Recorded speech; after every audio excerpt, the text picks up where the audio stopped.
Louder during the music. Hey, let's go. Welcome back. And the hot topic, at least here, with Mike and I this week, the hot rumor coming out of MLB. The league is considering a massive rule change. We'll discuss it this week and the impact that it'll have on fantasy baseball.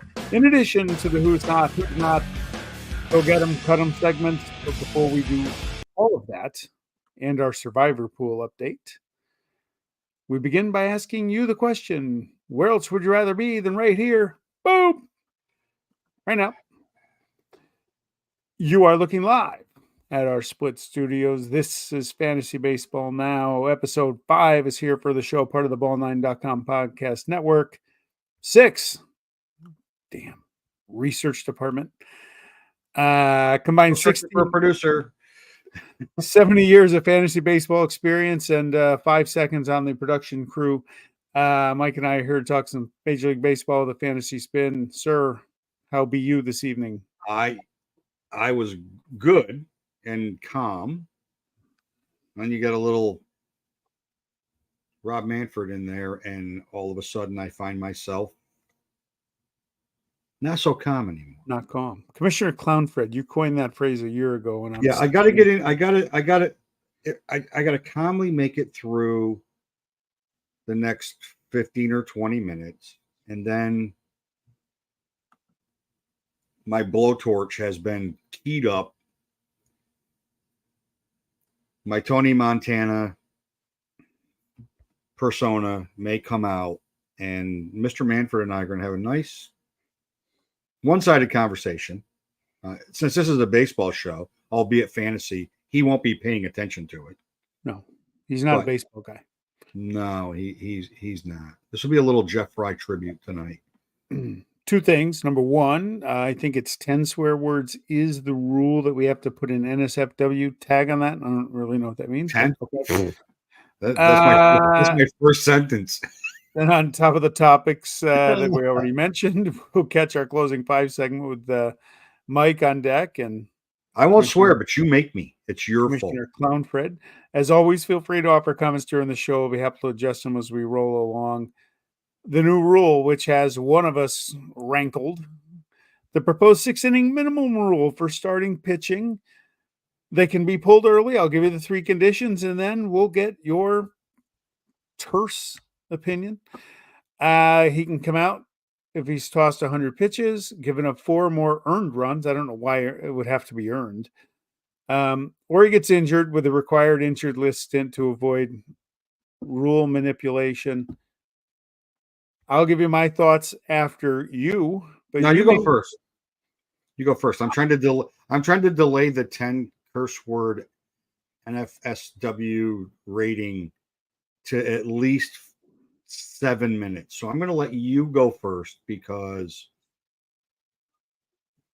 I think it's only fair. Even though I was in the studio first, that's why I'm on the left again. So go ahead. Try to justify this bullshit. Sorry, 332. I'm actually in favor of this for this reason. Teams are going to have to, and here's the problem, right? We talked about it beforehand, before the show. The rage of injuries for pitchers who have been taught that every single pitch that they throw is the most important pitch of their lives, and they're one step away from missing a year plus once they go into the ninth when they blow their elbow out. Teams are going to have to develop their pitchers now and teach them how to pitch rather than throw their hardest pitch or their best spin rate ball on every single pitch. Now that's going to take time because if you put this rule in for next year, you think there's injuries now. That's how the game has been taught. I was horrified a month ago when I read a study that said Tom Glavine and Greg Maddux wouldn't even get a sniff by baseball scouts now because they don't throw 102 miles an hour with the spin rate, all that crap. I hate bullpen games. You have bullpen games in the playoffs in the World Series. You tell me these teams can't find 5 able-bodied starters? Thank you, Joe Madden. To pitch a game? That's ridiculous. And from a fantasy standpoint, that's really where I'm coming from. Pitching is half the game. We have a 12-team league, 10 categories, 60 points pitching. it's the way baseball has been structured, the pitching has been devalued in fantasy baseball, and I got a problem with that. So my guess is Commissioner Clonford has nothing to do with this rule because I actually like it, and he's a fool. I'm done. Have You're at it. done? Yeah, go ahead. Should have grabbed a beer for this one, but go ahead.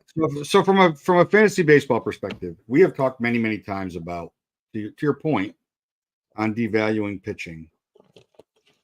We've talked many times about how holds needs to be a category, literally in every league, whether it's head to head or whether it's rota, because that's what's happened to baseball, right? That's where we are, right? And I did mention thanks Joe Madden for the opener game, but thanks to the nerds in Tampa for starting this bullshit. Nerd alert. This is a direct, Rob. I'm going to move in, Rob. If you're watching, I'm talking to you specific, Rob Manfred. Do you see me? Rob. No, it's a baseball show. He's not paying attention. Stop legislating a fucking game. Stop legislating the game. This rule, there's many other, and I'll get to the other layers of all this crap in my closing five. On its spirit, I appreciate the fact that the devaluation of starting pitching, who makes considerably more money than closers, middle relievers, everybody else. People want to see. We pay lots of good money to go see Garrett Cole pitch. I want to see Garrett Cole pitch 9 innings if he can, right? Yep. I get that. And I get the 100, and I get that the nerds, and my new theory is that those of us that have played fantasy for the number of years that Sean and I have, which looking at the both of us, you would all think was since its inception, our data-driven brain when it comes to fantasy has now crept into Major League Baseball, and that's why we're where we are. However, it's a nice thought. But the amount of time that it would take for this rule to be in place is a minimum of 10 years. And I'll tell you why.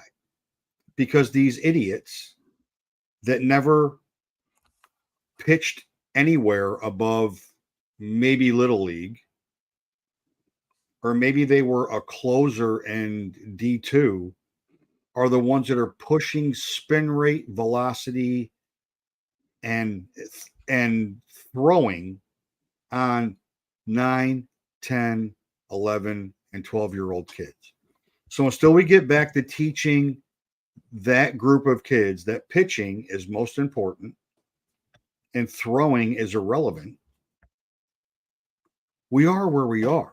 The tube is out of the toothpaste. You can't legislate everything. Like, the game is the game. The game's 160 years old. Like, what are we doing here? Why does it? And every time he opens his mouth, it's like, have you ever actually? We know he didn't play, because if he did play, he was the last pick on the playground, and they had 2 right fielders because they knew he wasn't going to catch the ball. Like, that's how it. Like, true. We're not going to do a rover. We're just going to have 2 right fielders. We got 20. We got 20 guys that showed up. What are we going to do? I'll have a DH. No. We're going to have 2 right fielders because Clownford's our right fielder, and we can't. And his best chance of catching the ball is a Jose Canseco off my coconut home run. He was the Timmy Lupus of his Little League program. He has lupus. He is not the Timmy Lupus of it. He was, I don't even know how to describe what he was in Little League. His dad was the sponsor of his Little League team, right? He was that guy. So because of that, 11 walks later, throwing like a lefty when he was right-handed, he was still pitching, and all his teammates, when they got to school on Monday, beat the shit out of him because 4. And he got because he gave up He gave up 7 runs and nobody ever swung the bat. He was a kid that showed up with the black socks before that was fashionable. He did have the black socks, and he was wearing shoes, not baseball shoes. He was wearing black shoes because they looked like cleats. Okay. Every single thing. It's just, what are we doing? What are we doing? You can't legislate progress. You can't. And if this is where the game has progressed and we hate it, we hate it. We hate it. We hate the devaluation of starting pitching. You and I, we talked about it last week. Like, nice, the Blake Snell, Chris Sale game, a tidy 1-0 10-inning game. Like, you and I love those games. Absolutely. They're dominant. And like, we were in the stands when David Cohen threw a 2-hitter in Montreal for the Mets. It was one of the greatest games I ever went to. It's just, I went to a combined no-hitter in Pittsburgh, 10-inning no-hitter. It's one of the best games I ever attended in my life. And forget the 93 Iron City Lights, but forget all, but just like that game. Well, the Cone 2-hit shutout was a challenge because you had to get your 12-pack of Molson Brodeur in, or Labatt. Dude, we had it in by the 3rd inning. So that's true. We were the rabbits in the mile race. It's true. So thanks, Bob. Thank you, Iron Brigade. But I just don't like. I get it. Like, we always try to. I mean, part of change is we always compare what happens after change to what's to the past, right? We always do, right? And change is the only constant on the planet. And the game has changed and evolved, and not in a way that we like. I mean, and it just the romanticism of baseball continues to get eroded by these dopes that think Stratomatic was a real game. It was a great game. Well, it was a great game. We're going to get to that a little bit later when you sneak into head-to-head when we sneak into the Survivor pool. But I just don't understand. I don't understand why he thinks that, like, how about focus on the following 3 things? Let's focus on the following 3 things. Ticket prices, so an average fan can go to a game. The blackout rule, which is number 5, shit stain on the totality of people that want to enjoy baseball. Right. And number 3, stay out of it. Just stay out of it. You don't know what you're talking about. There's nobody that's going to, who are you going to get that's going to get on board with this? Me. But I'm an owner. So now I'm an owner. You saw it with Blake Snell. You saw it with Jordan Montgomery. Why do I need to pay a starter $32 million a year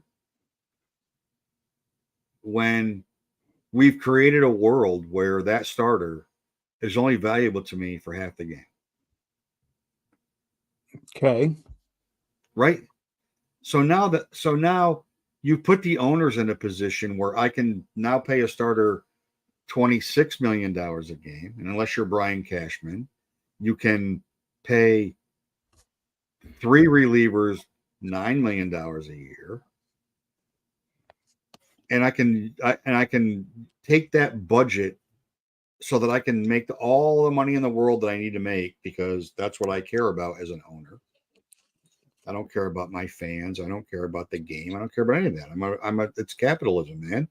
It's all about the increased value of my franchise. Here's a question before you go any further. Here's a question. Is it bad for the game? I think this is bad for the game. You got 4 able-bodied starters and actually go pitch. Then that 5th night, you got guys who are good for 1 inning and that's it. It's terrible for the game. And they're not closers and they're not good enough to be starters. They're neither. They're in the middle. And you're going to trust yourself with the 5th through 9th best pitchers on your staff. Is that good? All of this is terrible for the game. There's there's no part of this that's bad for the game, right? And most importantly, it's all bad for the fans. It's all bad for the fans. The people that pay the money through tickets, merchandise, subscriptions, whatever it might be, it's all bad for the fans. I showed up tonight because I heard that because Hunter Green was supposed to face Clayton Kershaw, and Hunter Green got scratched because he needs an MRI in his elbow, and I got to watch the Reds trot 7 friggin' pitchers out there, and it just so there's that, right? So that's me as a fan. Then as a fan, maybe I want to see 100 runs scored, and I want Matt Waldron to be on the mound because that seems to be his thing now. But maybe I'm a fan that likes baseball for the baseball that I enjoy, right? And you can't keep here. So here's the part of this that's like the dichotomy of the thought process of Rob Manfred. I'm going to put a pitch clock in, make the game faster. I'm going to make the bases bigger, get more stolen bases. That worked. I'm going to erase the shift so that there's more hits. The Mariners are at the Mendoza line as a team batting average. That's worked out great. We need more runs. We need more action. We need more stuff going on so young people follow the game. Young people follow players. They're not team-oriented people anymore. The NBA is the perfect example of that. The NBA is the example of that. Yes. And David Stern and then now Adam Silver have created a point where it's a star-based league. And I got an 18-year-old in my house, and this didn't start when he was 18. He's not like he'll say Oklahoma City's his favorite team, and the only reason Oklahoma City is his favorite team is because Russell Westbrook was his favorite player on OKC. Right now, he's kind of back on OKC because he likes Shai Gilgeous-Alexander, but he's a Wemby fan. He's a this guy fan. He's a that guy fan. MLB, the worst marketing of the 4 major sports, and I'm including hockey in this, markets their individual players worse than anybody. Yep. And all this can be fixed if you actually hired a marketing department that had a fucking 6 clue of what they were doing. Like, you can't keep trying to change rules and enforce rules to make the game what you wanted it to be. You've got to either lean into the way the game is played today, or you got to start these changes and these thought processes outside of when guys get drafted. It's got to go like soccer did in the US. It's got to go a grassroots focus on, if you want to make it to the big leagues, this is what we're looking for. We're not looking for guys to throw 103 or 105 for 7 pitches and nobody knows where the hell it's going to go. We're looking for guys that can get people out. Like Paul Skeens is an outlier, right? Like yes. Nolan Ryan was an outlier. Those guys are outliers. They throw 100, but they got great stuff. And Paul Skeens can give you 7 or 8 or 9 innings with no problem because he's got an arsenal of pitches. It's like, teach these kids to learn to pitch. Yes. And stop trying to fix the major league game without looking at what's like. Just watch the College Worlds or just watch the Little League World Series. Just watch it. Just watch it. The best quote that I've heard, and I'm not a despite the fact that in the Golden Rail, I was a gigantic Japanese baseball fan at one point during draft weekend. I'm not a big fan of watching the College World Series anymore because it gets so much coverage. But the local kid from Newtown, Pennsylvania, They asked him like what happened after, like you were told you're going to pitch, and he goes, "My coach told me I was going to pitch, and I told him I'm going to take the ball and I'm just going to try to get people out." Yep. And I equate this to so when my son was playing ball and he wanted to pitch, and it was the same as any other pitcher that played for me when I was coaching. I said, and they were 10, 11 years old. I'm like, just throw strikes. And whatever happens, happens. And as it turns out, Wyatt gave up what I have still deemed the longest home run in the history of U10, U11 baseball in the Glenside Athletic Association. And my assistant coach goes, "Are you going to go out and talk to him?" I'm like, "Why?" He did exactly what I told him to do. I go, "All right, I'll go out." And I go out, and he just looked at me, and I go, "Dude, you did exactly what I told you to do." I mean, he hit that ball far. He goes, "Yeah." I go, "Keep throwing strikes. Keep throwing strikes." Yep. Fielding is better when pitchers throw strikes. Fans are more interested when pitchers throw strikes. The game is quicker and cleaner when pitchers throw strikes. Yeah. The game is quicker and cleaner. You can take all the other legislation stuff out of the game by just going back to pitching. So I am announcing tonight that I have nominated Greg Maddux to be the pitching czar of United States baseball. Team Pugsley Hall of Famer. And he well should be, right? Great choice. I saw a meme today on the X that said I asked Greg Maddux to paint my house, and all around like the peaks and the outsides of the house was all painted blue, and the middle of the house was still white. Learn to pitch. Stop teaching kids how to throw. And Rob Manfred, for God's sakes, 7, stay the fuck out of it. Stay out of it. You have no place. You have no place as commissioner of baseball having a say in where we are right now.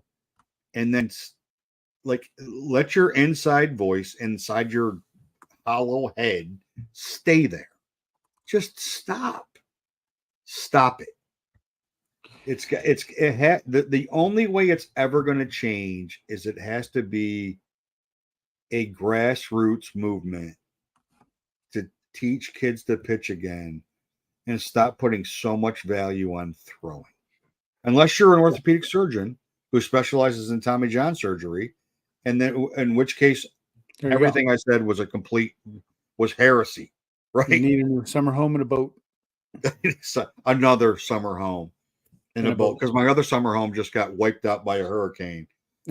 So I need another summer home and a second boat because mine capsized in the Mediterranean and under auspicious circumstances. I just floated down what was that, the Allegheny River when we were at the Nebraska Pitt game in 2005 after the worst deluge of rain I ever drove through. Yeah, man, I wish we were in this information age that we were in today. Oh.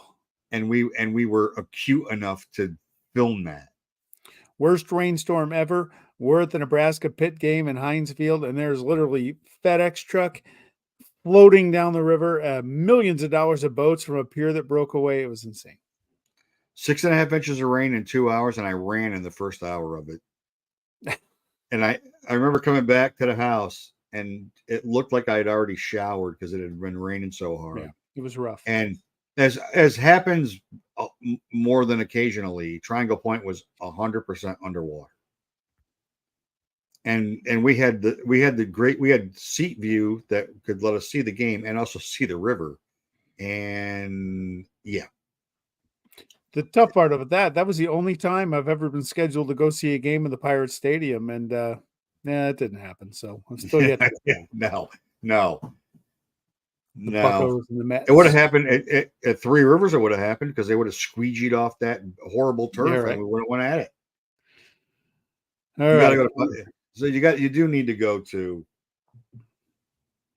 We're actually posted to our 27 loyal followers, people that are viewing us right now. if you have not been to PNC Park, you need to make a point. Like if you love baseball and you love to watch baseball played in a stadium that gives you everything you would ever want, great backdrop, great skyline, friendly environment, every seat's a good seat. You need to go. You need to go to PNC. It is a great, they are what they are, and I root for the Pirates to be good because I've spent an inordinate amount of time in Pittsburgh and had some great memories there. And then also like from the 70s, like Pops and Bob Robertson and like the Rennie Stennett and Manny Sanguian and Family. Steve Blass, and then into John Candelario and like the Chuck Tanner going crazy every 5-6 games, Jim Leland smoking 80 cigarettes a game. Like the Pirates have a soft spot for me, for sure. There you go. But PNC Park is a must go. It's a must go. Gotcha. All right, let's switch gears a little bit. I know everyone has been eagerly anticipating an update to our survivor pool. Yeah, here we go. Real quick for context, we have 12 teams in our league. It's a double elimination. If you finish last among teams still in the tournament, well, you're going to feel bad on a 2-game losing streak.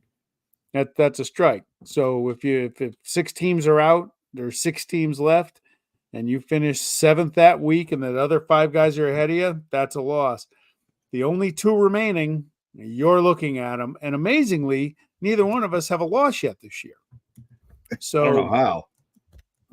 Well, yeah, I mean, it is amazing that one of the dregs of the league, doesn't have a mark on. Well, are you what side of the page are you on? You're on the right side or left? We're not talking about me right now. Let's talk about the head-to-head. Stop deflecting. No, I'm in a free fall. Your fear reveals your true personality. As you're a scared man. I'm in an absolute free falling head-to-head. So yeah, you are. Well, you know why? You know why? Because you suck at this. You suck at this. Stupid. As many of the people that have watched this have determined, we both suck at this. But yeah, you're an idiot for following this. So whatever. Mm-hmm. I'm gonna win the survivor pool. That's my thing. No, you're not. That's my jam. No, you're not. $100 of my own money. Manny, you got to vote for Manny Sanguian, who was traded for manager Chuck Tanner. For those of you, Battlefield Bob is chirping right now, right? Like Battlefield Bob is chirping. So he did give the Manny Sanguian was one of my favorites, and my reply was the king of bad ball hitting. And then, as we're talking about head to head, his comment was it's fixed. No, I think he's talking about the survivor. You know what my reply to that is? I think he's talking about the survivor pool. As he was just ceremonious. No, he is, and my comment to that is, Bob, you lost. Shut up. Could be. It's enough. Could be. Party's over. It's enough. Do the dishes at Brinkerhoff, and let's all move on. Go to Chuck Wagon, get yourself a 6-pack of ale, and have at it. Or maybe a post night red Gatorade. That was always sure one of Bob's favorites. All right.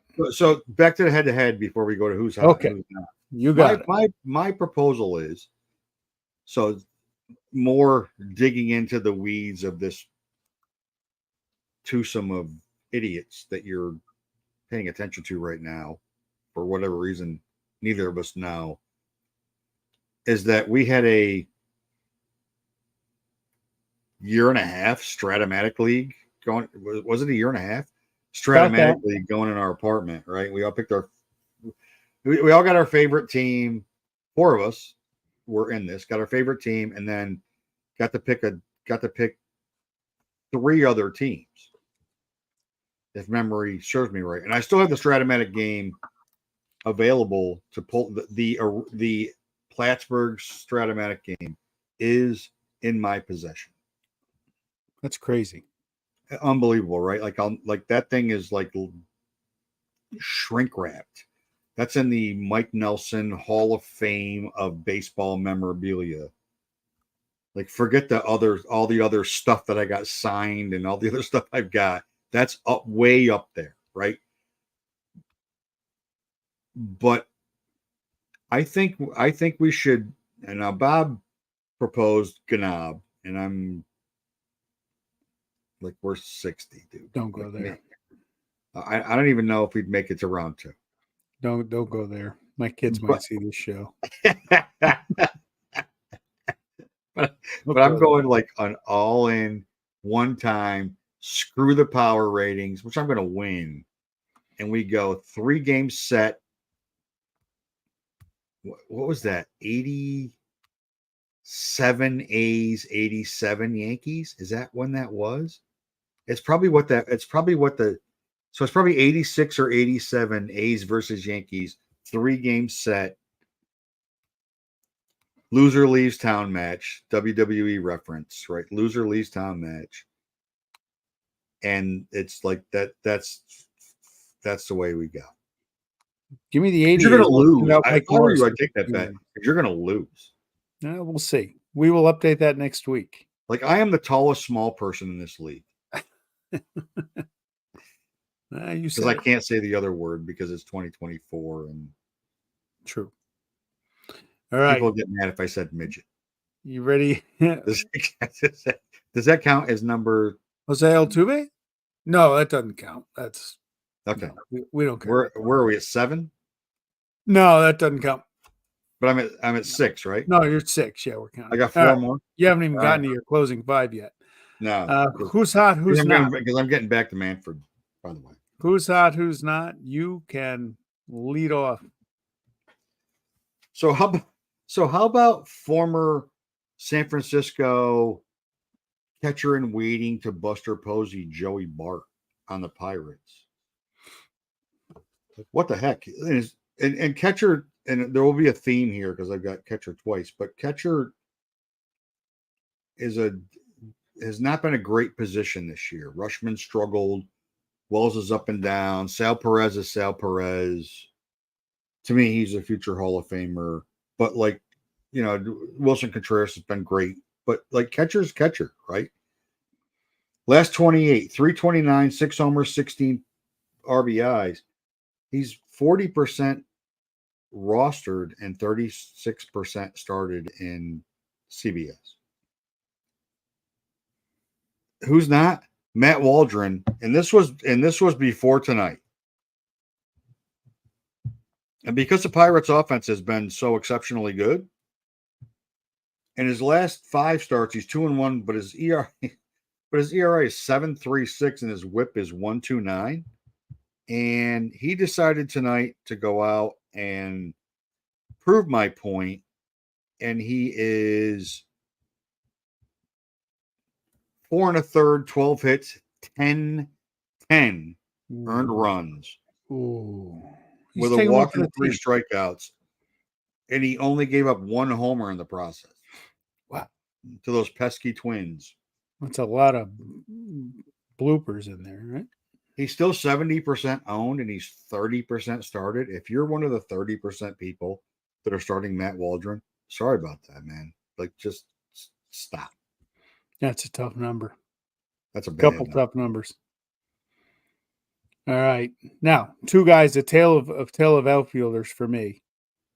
I was going to pick up Jake McCarthy a couple weeks ago, and I'm like, nah, I don't see it. He's hot, but yeah.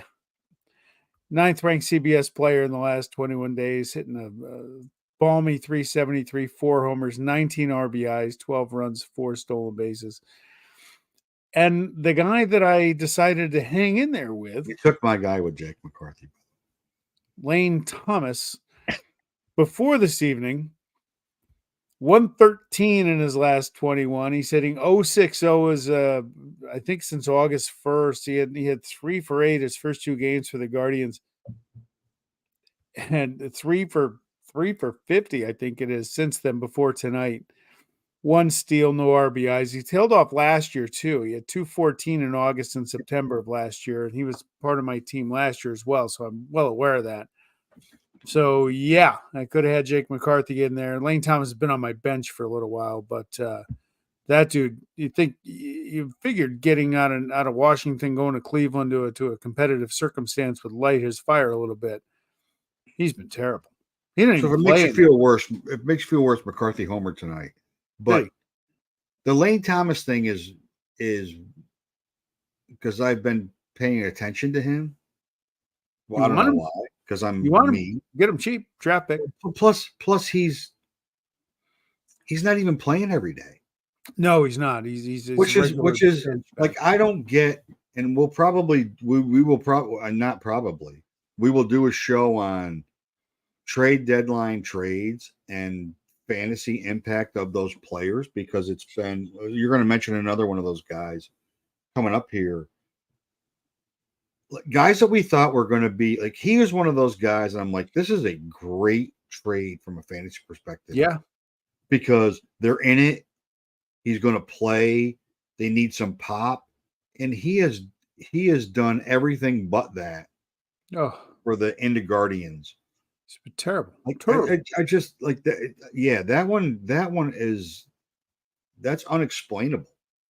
But I get maybe the Nationals are smarter than we're giving them credit for. He tailed off the second half, or not second They half, the won- last 2 months last year. He was like at one point the 11th ranked player in CBS last year around the All-Star break. And he didn't finish that. He was But they awful. clearly weren't going to hit. They weren't. I mean, obviously they weren't going to pay him what he and his agent, whoever that is, thought he was worth. And maybe this is what they see. Maybe. Because he's been bad. And he wouldn't be the first. He wouldn't be the first guy in any sport, but specifically baseball, that on a middling team looks like a really good player, but when they get to a team that's in the middle of it, is maybe not as good as you think he is. Maybe it's a no pressure thing. He thrives. Yeah, maybe. It happens. Yep. It happens. All right. Go get him or go cut him. So the Diamondbacks, my new darling of this show, have two catchers in the minors, and one is a plus defensive catcher, and the other one is Adrian Del Castillo. Moreno gets hurt. They call up Castillo. All he's done since they've called him up before tonight is hit 333 with 3 homers and 14 RBIs, including a 6 RBI game. And he's only, and I think that Unstoppable got a preview of this show and picked him up, but he's only 22% owned. Like, back to the Joey Bart conversation, catcher is not great. Yep. Like I can't even tell you, and we will get to that at some point in this world, probably postseason. I'll go get them, cut them list of players and how they turned out. I've had catcher on here multiple times, right? Tyler Stevenson, Austin Wells, Joey Bart. Like I've had multiple times. That's how weak from a fantasy standpoint catcher is, and how enigmatic catcher is from a fantasy standpoint. You got to find a hot guy and ride him until you don't need him anymore. But if you don't have Adrian Del Castillo, like I don't know why at this point. I don't see him like they're winning with. They were winning before he called it because they're on a tear. But I don't know why they like. I don't see why he won't at least DH in that lineup because Jock Peterson's going to tail off at some point, and then go cut him like Nick Lodolo. Everybody that plays fantasy wants Nick Lodolo to be who we wish he would be. In his last 5, he's 1-2, 7.96 ERA, 1.46 WHIP. He's a 4.5 ERA guy. He's a 1-to-1 strikeout guy. He's still 87% owned, but he's only 44% rostered. And active, you mean? Yeah, active. I'm sorry. He's for 89% rostered, 40% active, and like I think my new rule is if they're not 60% active, why are they on your roster in the first place? Like why? Unless you're building for next year and you pick up a Del Castillo and you think that you might have something there and that the Diamondbacks are going to trade Moreno or whatever. Like, why would you even have him? Like, you're right now, and he wasn't great in his last start. Why? Like, what's the point? There's Yeah. other guys out there. I mean, the closer world is so crazy right now. You can spin the wheel on a closer. Yeah. You get somebody that's going to give you more than he's giving you right now. Yeah, I got a similar thing coming up on my end, and I'll tell you why. You're wasting your time with guys like this for this reason. You're better off checking the projected starters for the next week and grab yourself the best matchup if you're going to take a guy. Yeah, right? absolutely. That's your better bet. Instead of having a guy in your team that you're never going to feel comfortable playing, move on. Play that. That's why I traded. We have a show coming up, I think, on the players that you never ever want again on your team. I wiped the slate clean years ago on some of these guys, but I tried to watch Anthony Volpe. I don't want to go. I'll save that. I tried to watch him. He needs to go find another line of work. And we'll get into that next week. But yeah, if you can't play them, they're a waste of your time. I traded Volpe for Kyle Harrison on Saturday because Harrison had 2 starts this week against the White Sox and the Mariners. Neither team can hit. So Right. give me 1 week. Give me just 1 week of the guy. And after that, I don't care. Yeah. And in head to head, that is urgent. Yeah. Like in head, I mean, it doesn't hurt when you're chasing categories in Roto, but in head to head, that's an urgent move, right? Like, yep, he's got 2 starts. I'm going to get 2 weeks. I'm going to get 2 starts a category out of this guy. However it works out, it is what it is. I'm kind of rolling the dice, but in head to head, like that is a stone cold focus that you need to have. Like, sure. What's coming up next week? Yep. All right, here's mine. I'm going to start with the cut. Once we're on that, Tajon Walker, look, the guy, he's only rostered in 26% of CBS. He's been dropped a lot. That's 26% too high, by the way. It is too high. 12 starts this year, whip a 1.51, ERA of 5.69.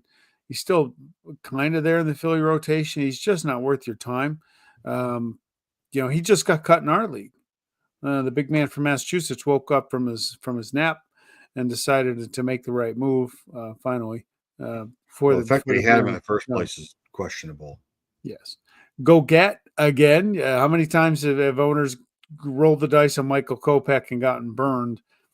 He's only rostered in 50% of CBS leagues. He's only started in 36%. I think it's a little troubling that he got 2 saves in his last couple outings of the Dodgers announced they're going to give him a couple days off. Okay.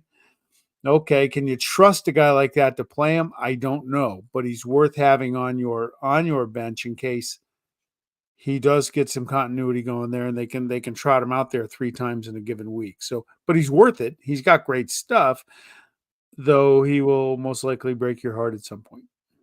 Well, you beat me to him too, because McCarthy and Kopech were my first 2 guys for who's hot, and they were my first 2 guys off the top of my head. I told the research department, let's go this week. Yeah, you were quicker on the take, and Kopech got the friggin' Dodgers, man. Whatever they do to develop or fix or repair. Though Tyler Glass now would probably disagree right now, but nobody's better at putting guys in a better place to succeed than the Dodgers. There's no team to my mind, like at the top of my head, that's better at putting players in a position to be successful than the Dodgers. So giving them 2 days off, they see, like, if he pitches, like the Dodgers use analytics and baseball as a combination as well as anybody. We know if Kopech pitches back-to-back days, he needs 3 days off or whatever that might look like. They're good at blending. They're good at blending it and not screwing up the game screwing up their world to a point where they got to trot 8 pitchers out in a 9-inning game. Like they're so good at that. They gotta Like they gotta they're good at preserve knowing their that guys. maybe Blake Trinan's better in the 7th than he is in the 8th. Like they're good at that. Like they're good at using the analytics to put guys in a place to be successful, and probably better than anybody. Until So October. they're not overarching, and they're not encroaching on the way the lineup is constructed and the way pitchers are used like some other teams do. And Kopech's a great example. And I was a little bit bullish on that trade because as hyped as he was coming out of the Red Sox organization, he's never shown it. But right now, like I thought Daniel Hudson was a closer in LA, and they're going to win. Yep. They're, despite themselves, and now their roster's healthy, right? Max Muncy's back, and he's ripping the cover off the ball. And Mookie's back, and Mookie's Mookie, and he's a difference maker. There's no question about it. He's an MVP. He's a walking MVP candidate. So their lineup is back. So he's going to get save opportunities despite the myriad of injuries in their starting rotation. And I thought Daniel Hudson was a closer there. And then all of a sudden he goes back to back 2 days in a row, and it's Kopech getting saves, and he's blowing people away. Yeah. So they're smart enough to know to like closer's finicky. We've talked about that a million times, and I'll get to my closing 5. It's finicky, but he's probably the right guy to pick up. Yeah. And Taijuan Walker, like honestly, he's awful. Like first, he should never be rostered. And I'll tell you why. And here's the difference between regular baseball and fantasy baseball. In regular baseball, he's a great pitcher on your staff because he is what he is, right? He's a 6-inning guy that's going to give you he's going to give up 3 runs, strike out between 2 and 5 guys. He doesn't really walk a lot of guys. He's going to keep you hanging around in a game. And when you're pitching for the Phillies, who scored for the most part a lot of runs, right now they're not, but they score a lot of runs, you end up with 15 wins like you did last year. From a fantasy standpoint, if you only count on him for wins, he's great. In every other category, he kills you. Yep. So, like we get like I always have a problem with the rankings when they rank starting pitching because still they're weighting wins way too high,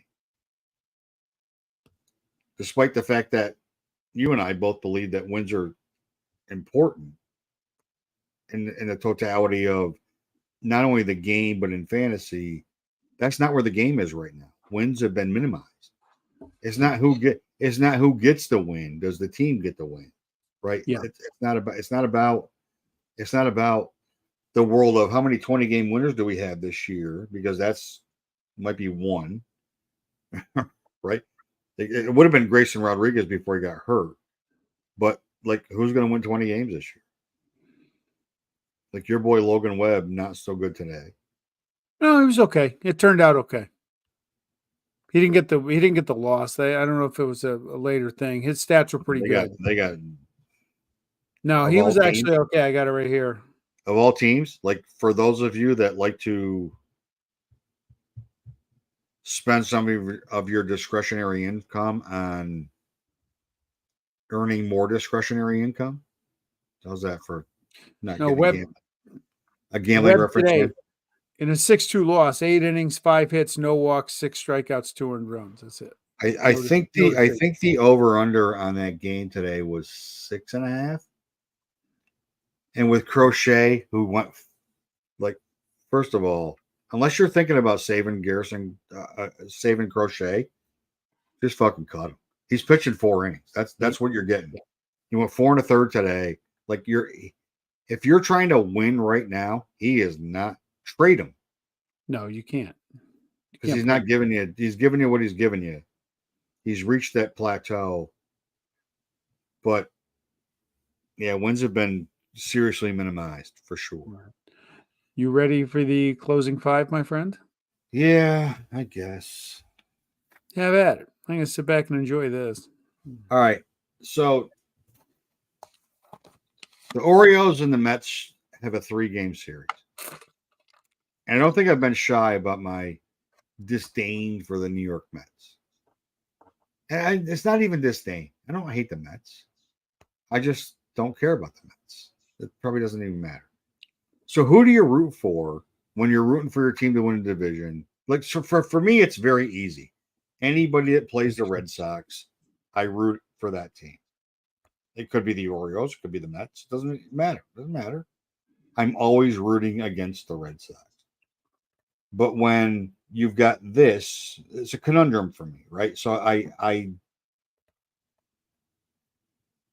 would like the Yankees to win the division. If the Orioles win, it's going to help the Yankees. I don't like to talk about the Mets because it's just wasted oxygen. But I don't want the Orioles to win. So I don't want either team in this series to win. Mets take 2 out of 3. Let's walk off. Should probably talk about Max Vientos at some point and how they screwed that up, but we'll get to that another time. So, like, who do you root for when you're like when you just hate both teams? I just root for injuries. Who? Injuries, Yeah, especially NFL. yeah, especially one. Just can't finish the game. Not career ending. No, I don't want anybody maimed, career over, but maybe No. the year. Well, unless they're 3 weeks out in your schedule. Yeah. Like if it's a Bronco player and you play him in week 5 and they got him again in week 8, like they come back in week 9. Well, they don't have anybody any good, so I want their players healthy. But if Patrick Mahomes were to tear an Achilles tomorrow and miss the year, I'd be okay with that. See you next year. Yeah, good luck with that, Kermit. Anyway, everybody's chasing second place in that division as long as that guy's breathing. So the next one is like before you make and I got a really great trade offer this week. I mean it was a fair offer, and I couldn't have rejected it fast enough, because if somebody's loaded with whatever, somebody's loaded with power, strikeouts, pitching, whatever it is, why don't offer them? Think about before you make a trade, am I going to help their team or am I going to help me? And at some point in the middle, how do we help both teams? sure. Right? How do we help both teams? Like I didn't need pitching in this particular trade offer, and it was a great offer. It really was. It was fair, and you're in a dynasty league. Like I'm not adding. He wasn't better than what I'll save. Like pending the information on Hunter Green, but then I still have fallback to Blake Snell. Like it's not like before you make those offers, just take a look and say like he sucks in home runs. Maybe I should offer him a power hitter if I have it, so I can get a pick to help my team for next year. Like just take a quick peek. Number 3. This one. Don't forget when you're chasing categories what you might give up chasing categories. Right? Exactly. And I wasn't thinking of you when I said this, but I was just thinking on the totality of. I'm pitching rich right now, and my offense is abysmal, but I'm pitching rich. But I knew I could make up ground and saves. And I go 3 closers, and they happen to be Raisel Iglesias and Estevez and the probably second best closer in baseball, Devin Williams. And I load up, and all of a sudden I start making a ton of ground, and I realize unless Estevez didn't blow a save the other night and get a win, like if I'm chasing wins too, but I'm also in that same vein, I'm giving up strikeouts, right? If I'm chasing stolen bases, I might be giving up RBIs and home runs. Like think about those moves, especially here we are, right? We're in the home stretch. Like this is in every single any way you can play fantasy. We are in the home stretch. You're either head to head. What's my opponent's roster look like? I'm going to win steals, right? If it's categorized, and I play it two ways, so it always gets clouded for me. I play it two ways where it's total points, but I play it category by category, right? So by category, I need to win steals this week because if I win steals, I'm going to win runs too, probably. And if I win steals, I'll probably win on base percentage, and I might win batting average because they're going to get on base. So I can get 4, but I'm going to lose home runs. I'm going to lose RBIs. I know I'm going to. So I'm 4-2 there because they all stand on their own.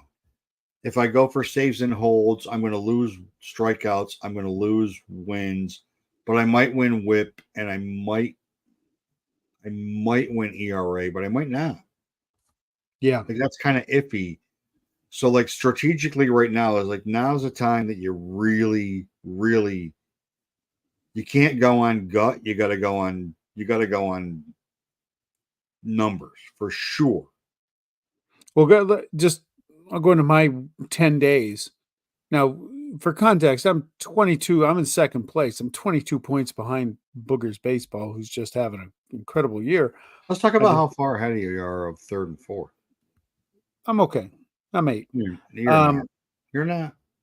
But our wins category, the 5 wins was separating second place from like 11th place.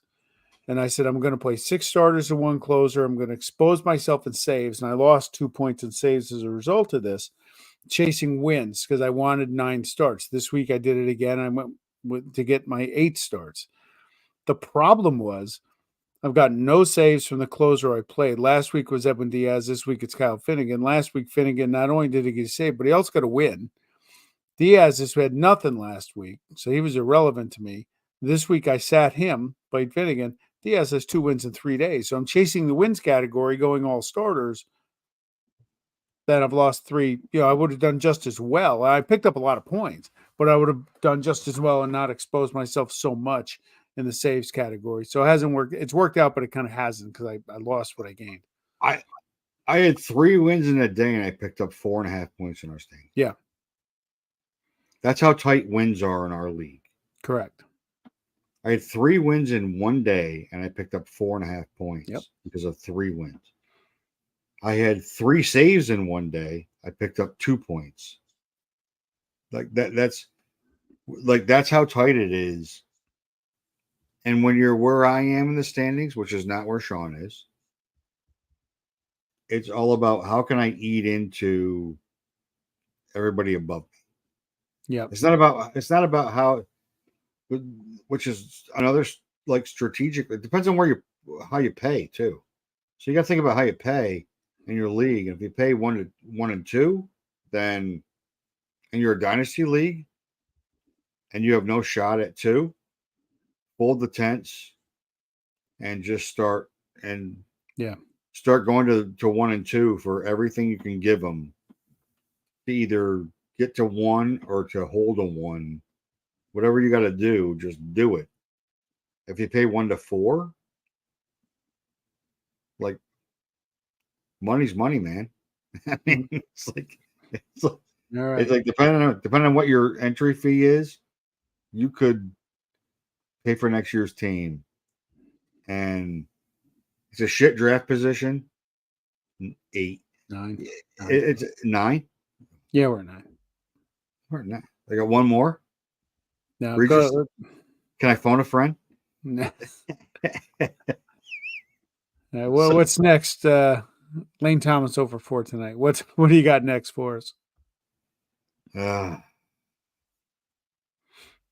So I think we've gotten to a point where, and I think it's good, right? This is where like adding the extra wild card was like one of the things that like everybody was like, geez, why are we doing this? But there's nobody playing 600 ball right now. Nobody.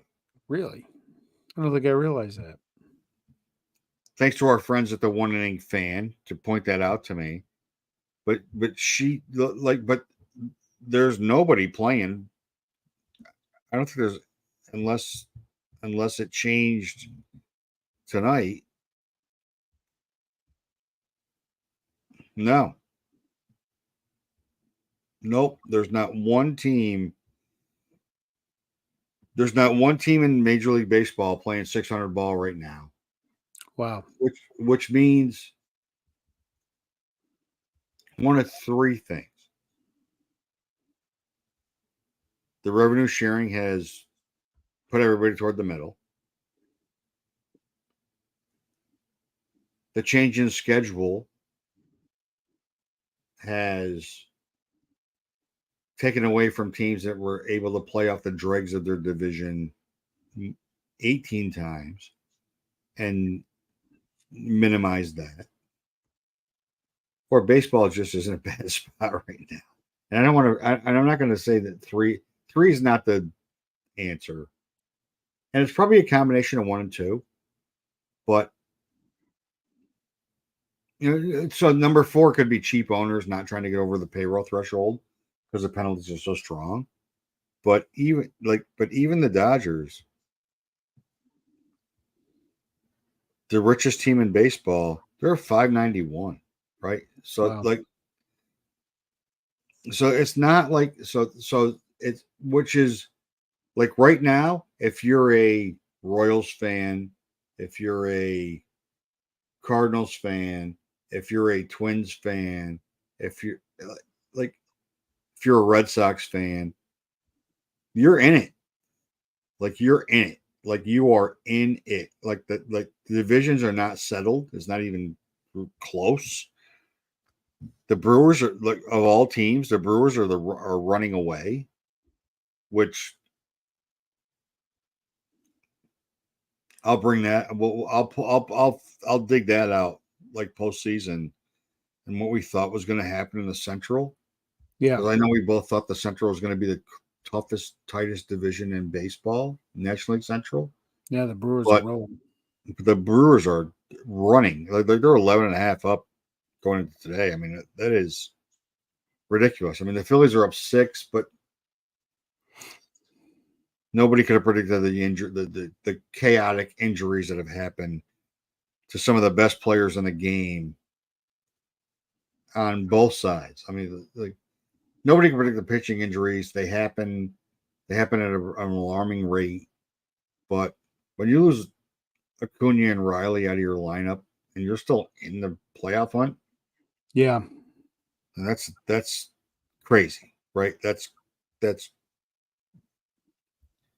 doesn't happen. Like the American League West is hovering around 500. The Astros are kind of running away, starting to.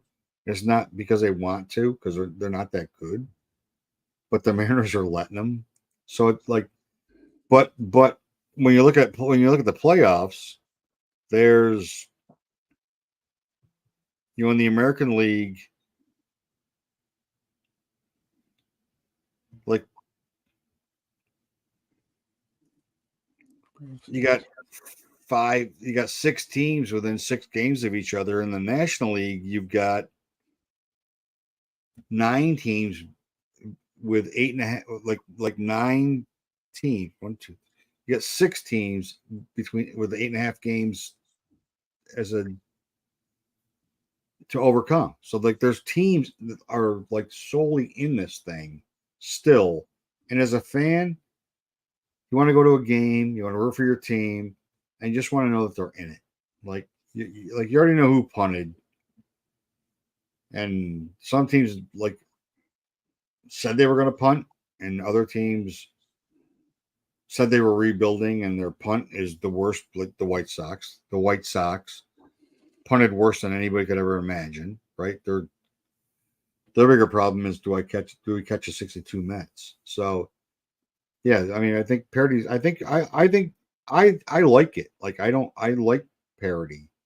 I like this number of teams that could make the playoffs and how exciting it could be in the next 30 days. And I don't think that's what we all thought going into adding the extra wild card. So, and last but not least, yes, the commission. I'm coming back to you, Mr. Manfred. I'm coming back to you, Mr. Manfred. I'm coming back to you. So we talked about the 6-inning rule, and I think that what we need to also include in this are the other two elements that he wants to legislate or potentially legislate or thought about legislating in this game.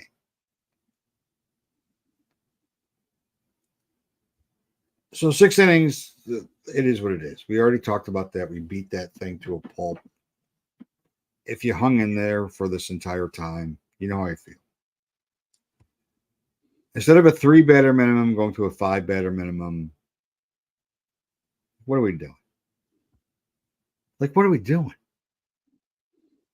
The one that's the most egregious to me is that no pitch can be above 95 miles an hour. Yeah. I'm using number 10.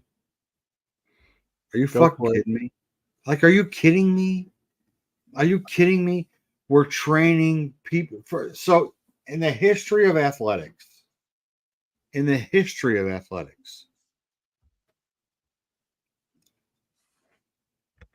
any sport at any time, how has the human body, the training, the nutrition, the rest, and the medicine not improved the outcome of an athlete? I saw Noah Lyles versus a 1924 100-yard dash champion. He beat him by a second and a half. Like 100 meters versus 100 yards. Like, are you kidding me? That's where we are today. So we're going to throw harder. We're going to throw, like, I go back to that, the same game that I referenced that I was at in Pittsburgh. And the combined no-hitter was the first time I was ever in a stadium that a pitcher threw 100 miles an hour. And it was Billy Wagner for the Astros. And they put it on the board, and the place went insane. That was 1998, 1999. I mean, Joyce for the Aints was throwing 105. Yeah. You can't get people out. but to my point is, like, regimen, strength training, all that stuff that and don't forget the way that when they rate pitches, right, is that it's out of the hand now. It's not when it crosses a plate. So Bobby Feller could have been throwing 101 in the 40s, and Nolan Ryan could have been throwing 100 in the 80s. But now it's out of the hand. And if you follow this stuff on the X, you'll see, like, legitimate medical people and people that, like, know what the hell they're talking about, not these nitwits that think they know what they're talking about. Talk about the degradation of speed from hand to glove. But, like, why? I don't get the point of like, the last two, like the 6-inning rule, we beat that to a pulp. But the no pitch over 95 miles an hour, like, what are we, like, what the, like, how do you, it's impossible. It's like, of all the stupid, ridiculous, insane, moronic things that's come out of that moron's mouth, that might be the number one. And I didn't think he could be dumber than he was, and he just decided he's going to be dumber than he was.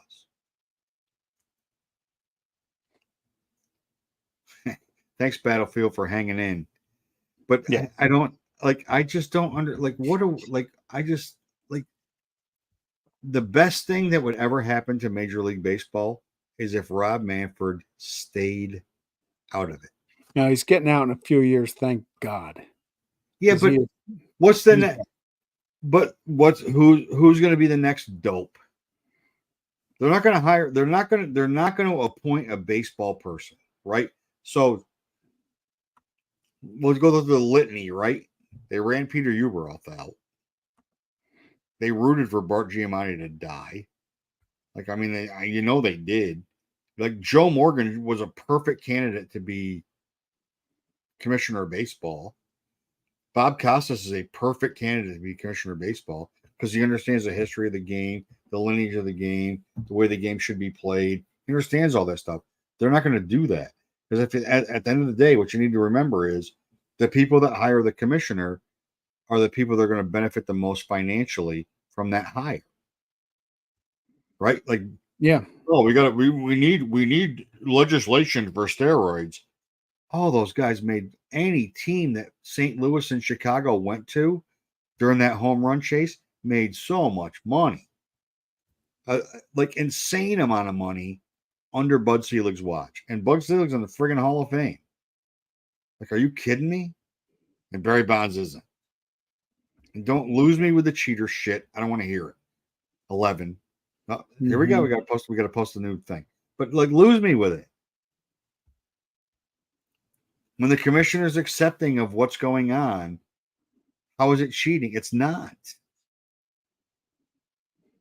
It's just not. So, like, they're not going to do the right thing when he's out, and he's a moron.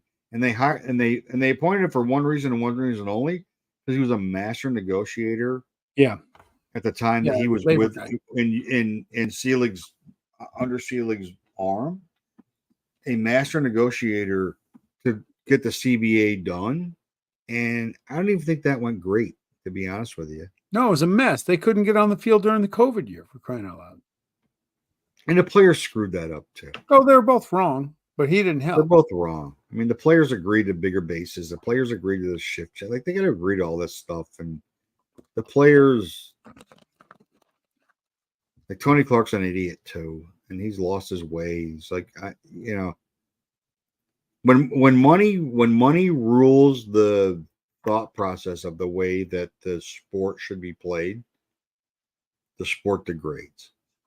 And it's the only sport that doesn't have a commissioner that's strong enough to impose of the four major sports, of which hockey is still one.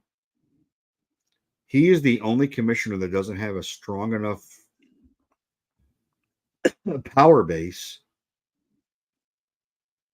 to rule the game, to keep the game the way it should be. Hockey changed. But hockey changed, and everybody, including the players, were on board with that change. Now, me, I miss a ton of fighting.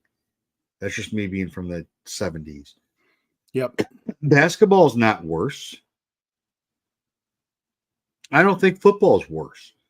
Like, Goodell's the strongest commissioner in the sports, and they make the most money, and nobody wants to pay attention to that.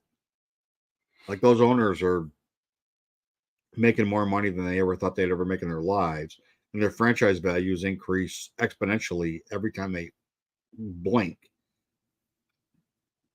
And Goodell controls, and Goodell's the judge, jury, and executioner in that sport. Yet you put a weak person in charge because the owners are weak, and this is what you get. Yep. All right. So next week, the Never Again list. I think we're scheduled to go live on Tuesday so as to not run into our fantasy football draft on Wednesday. Jay Buhner, you will be mentioned next week. This is going to be the Anthony Volpe edition. I got a retort for that, by the way. But Jay Buhner, you will 100% be mentioned. Yeah. All right. And not Yankees versus, not why did you trade Jay Buhner, Mariners, Jay Buhner. Need Ken Phelps bat. Ken Griffey's best friend, Jay Buhner. Yeah. All right, my man. We will catch you in about 6 days. 6 days. Thanks, everybody. All right. Battlefield Bob, thank you for hanging in, man. Appreciate the comments. And for those of you, smash that like button, subscribe, ball9.com, baby. Yep. All right. We out.